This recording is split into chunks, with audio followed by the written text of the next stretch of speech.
నాకే అనిపిస్తుంది. అభిమానులుగా మీకెలా ఉంది? అసలు మేమే వారసులం అంతే. ఆయన కూడా ఆయన 1982లో ఆయన నేను పర్సనల్గా కలిసాం. శోభన్ బాబు ఇంటికి పోయినాం చెన్నైలో. ఆయన మేము అప్పుడు బీఎస్సీ చదువుతున్నాను, 1980 బీఎస్సీ చదువుతున్నాను. రమ్మన్నాడు, నలుగురు పోయాం, కూర్చున్నాం. ఫస్ట్ ఆయన అడిగింది ఏంటంటే ఏం చేస్తున్నారు అన్నాడు. BSc sir, BCom sir. Very good అని. తర్వాత 10 మినిట్స్ ఆయన కామ్గా కూర్చునేసాడు. ఏం మాట్లాడాలి ఆయన అంటే, మీరు వచ్చి నన్ను చూడటానికి నన్ను చూడండి నలుగురి దగ్గర అని నేను చూడండి అని చూశాడు. తర్వాత సార్ మన సినిమాలు అంటే నేను చెప్పిన ఏంటంటే కొన్ని సినిమాలు కలెక్షన్స్ ఉన్నా తీసేస్తున్నారు సార్, మన దురదృష్టము అంటే ఐ డోంట్ కేర్ ఇట్ ఒకటే మాట అన్నాడు. నేనే పట్టించుకున్నాయా, అది ఏముంది, డిస్ట్రిబ్యూటర్స్ వాళ్ళు చూసుకుంటారు అంటే. ఆయన సినిమాలు నటించడం వరకే కానీ సినిమాలు ఎలా ప్రొఫెషనల్ వర్క్ అంతే. 6 to 9 6 అయితే ప్యాకప్ అంతే. ఇంకా షూటింగ్ పాల్గొనడు, ఎంత చెప్పినా కూడా పాల్గొనడు. ఈరోజు పరచూరు గోపాలకృష్ణ కూడా చెప్తూ ఉన్నాడు, 6 గంటల తర్వాత ఒక సర్పయాగంలో ఒక సీన్ తీయాలంట. అప్పుడు సార్ ఇదంటే తర్వాత ఆ సీన్ చూసినాక శోభన్ బాబుకే వెరీ గుడ్ అంటే అది 6:45, 7 అయిందంట ఆ రోజు. ఆయన శోభన్ బాబుకి ఆ శోభన్ బాబుకి పరచూరు గోపాలకృష్ణ కొద్దిగా క్లాష్ వచ్చింది మా సంగ్రామం సినిమా అప్పుడు. కొద్దిగా శోభన్ బాబు క్యారెక్టర్ తగ్గించాడని. కానీ సర్పయాగం డైరెక్షన్ చేసినాక శోభన్ బాబే పరచూరు గోపాలకృష్ణ ఇంటికి పోయి కౌగిలించుకొని అసలు ఏంది థియేటర్లో క్లాప్స్ ఏంది అంటే, కోర్టు సీన్ ఉంటుంది అంటే అదే డైలాగులు ఉంటాయి కోర్టులో. ఆ సీన్ అప్పుడు గుండెలు బాదుకుంటాడు. అప్పుడు ఆ సీన్కి ఆయన కళ్ళు వచ్చాయంట, పరచూరు గోపాలకృష్ణ కంట నీళ్ళు వచ్చాయంట. మీరు అంత బాగా నటించారు సార్ అన్నారంట. దానికి శోభన్ బాబు కూడా ఇంటికి పోయి అతన్ని మన మధ్య ఎటువంటి పరపచ్చాలున్నా మానుకో, అదే మా సంగ్రహం అప్పుడు అంటే. అప్పటి నుంచే అతనికి అదే అదే అందరూ శోభన్ బాబు అంటే, ఈవెన్ మురళీమోహన్ కానీ, కృష్ణ కానీ, రామారావు కానీ అందరూ శోభన్ బాబు అంటే ఒక ఐడియల్, గౌరవం. ఆయన మీద ఆయన మీద ఎలాంటి కాంట్రవర్సీలు లేవు, ఏవీ లేవు. అజాతశత్రువుగా ఉండేవాడు. సినీ ఫీల్డ్లో అజాతశత్రువు అంటే పట్టించుకోడు. ఆయన సినిమా షూటింగ్ అయిపోయిందంటే ఇంటికి పోతాడు. ఈవెన్ వాళ్ళ ఫ్యామిలీ కూడా ఆయన ఏం చేస్తున్నాడో తెలియదు, ఆయన ఏం సినిమాలో నటిస్తున్నాడో తెలియదు.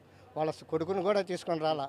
ఆయన చెప్పిన దానికి ఏంటంటే, సినిమా పరిశ్రమలో హీరో అంటే అనేక రకమైన స్ట్రగుల్స్ పడాలి. ఒక సినిమా రిలీజ్ అవుతుందంటే ఆ రోజు వాళ్ళు పడే స్ట్రగుల్ చాలా ఇదిగా ఉంటుందంట. అటువంటిది నా కొడుకు వద్దు, ఆ టెన్షన్ వద్దు. నేను పడ్డాను, నేను సంపాదించాను, నేను వాళ్ళ కోసం సంపాదించాను కాబట్టి ఈ టెన్షన్ వాళ్ళకి వద్దు అని నేను వాళ్ళ సినిమా పరిశ్రమకి, అసలు సినిమాలు అంటే కూడా వాళ్ళకి తెలియదంట. ఇంకోటి అంటే అండి, ఆయన ఇవ్వాల్సిన అమౌంట్, ఆయనకి రావాల్సిన అమౌంట్ను వదులుకునేవారు కాదు, ఇవ్వాల్సిన అమౌంట్ విషయంలో తగ్గేవారు కాదు. అంటే పేమెంట్ విషయంలో ఆయన చెప్పిన ఇన్స్టాల్మెంట్స్ ప్రకారం కట్టేయాలంట. దాంట్లో మటుకు ఎటువంటి కాంప్రమైజ్ లేదు. ఎందుకంటే ఆ డబ్బులతో భూమి మీద పడతాడు. ఈయన చెన్నై నవాబు, ఆయన చెన్నైలో నవాబు. 25% శోభన్ బాబు. ఒకసారి చంద్రమోహన్ చెప్పాడు, చంద్రమోహన్ కాడ 2 lakhs అప్పు తీసుకున్నాడంట శోభన్ బాబు. ఎందుకయ్యా నువ్వే కోటీశ్వరుడివి, నీ కాడ నన్ను అప్పడుగుతాను అంటే, లేదు నీ చెయ్యి మంచిదిరా అన్నాడంట.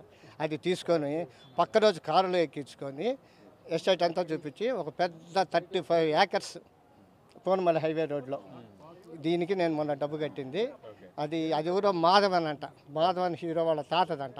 అయితే మాధవన్ హీరో అట్లా ఆయన సంపాదన అంతా భూముల మీద పెట్టి అనేక రకాల స్ట్రగుల్స్ పడ్డాడు. దాని ప్రకారం ఆయన అన్నీ సాధించాడు. అయితే సక్సెస్ఫుల్ మ్యాన్. కాకపోతే దురదృష్టం ఏంటంటే ఆయన చనిపోవడం అనేది మాకు బాధాకరం. అంటే 71 yearsకే ఆయన చనిపోవడం అనేది, అంటే ఆరోగ్యవంతమైన మనిషి, అంటే చాలా క్రమశిక్షణతో ఉండేవారు, ఆరోగ్య విషయంలో కూడా చాలా డిసిప్లిన్గా ఉండేవాడు. అలాంటి మనిషి త్వరగా చనిపోయినట్టు 71. అది ఎందుకు వచ్చిందో కార్డియాక్ అరెస్ట్, అదేదో మా దురదృష్టానికి వచ్చిందో లేకపోతే ఈరోజు మా శోభన్ బాబు బతుకుంటే మాకు ఆనందమే కదా. మనిషిగా ఉంటే చాలనుకున్నాం. ఆయన ఇంకొకటి, నేను అంటే యువకుడిగానే ఉండాలి, హీరోగా నా లుక్ నీట్గానే ఉండాలి, అభిమానులు అలాగే నన్ను చూడాలి అనుకున్నారు. కానీ మీరు ఆయనకు ఒప్పుకుంటారా? ఆయన ఆ తర్వాత ఆయన పాత్రలు వేయలేదు, క్యారెక్టర్ ఆర్టిస్ట్గా చేయలేదు. మురళీమోహన్ అతడు సినిమాలో నాజర్ క్యారెక్టర్కి బ్లాంక్ చెక్ ఎత్తుకుని పోయాడంట, సార్ మీరు నటించండి అని.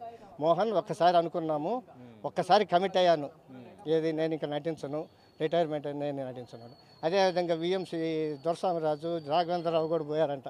అన్నమయ్య సినిమాకి వెంకటేశ్వర స్వామి దానికి నేను నటించనండి అన్నారంట. అంటే ఆయనకి అంత వీళ్ళంతా ఎంత ఉన్నా కానీ ఆయన కొద్ది రోజులు అయినాక ఒక ఫీల్ అయినాడంట పాపం సోమన్ బాబు. అది చెప్పి నటించదు కాదు, నేను పరిశ్రమకి ఏమి చేయలేదే, నన్ను ఎవరు గుర్తు పెట్టుకుంటారు అనుకున్నాడంట. కానీ ఆయన పరిశ్రమకి ఏమి చేయకపోయినా ఈ రోజుకి ఆయనకి 50 రోజులు సోగ్గాడ్ ఫంక్షన్ కానీ ఆయన బర్త్డేలు కానీ ఎక్కడ కూడా విజయవంతంగా చేస్తూ ఉన్నారు అభిమానులు.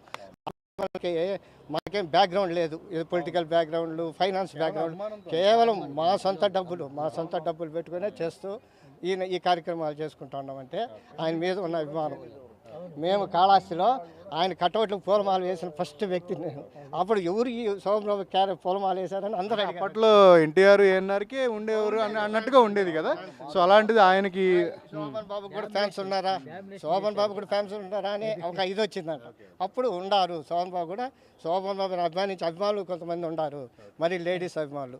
ఈవెన్ కొన్ని సినిమాలకి మహిళల టిక్కెట్లు మహిళలకు ఇవ్వగా మిగిలిన టిక్కెట్లు పురుషులకు ఇవ్వబడును, కార్తీక దీపము, ఇల్లాలు, కాలం మారింది, గోరింట అప్పట్లోనే అని బోర్డులు పెట్టిన రోజులు ఉన్నాయి. విజయవాడలో, గుంటూరులో, విశాఖపట్నంలో బోర్డులు పెట్టిన రోజు ఉన్నాయంట సీల్స్. వాళ్ళకి ఇవ్వగా మిగిలిపోయిన టికెట్లే పురుషులకు ఇవ్వబడును అంటే ఎంత క్రేజ్ ఉందో అర్థం చేసుకోండి. మొత్తం ఒక 10 రోజులు మొత్తం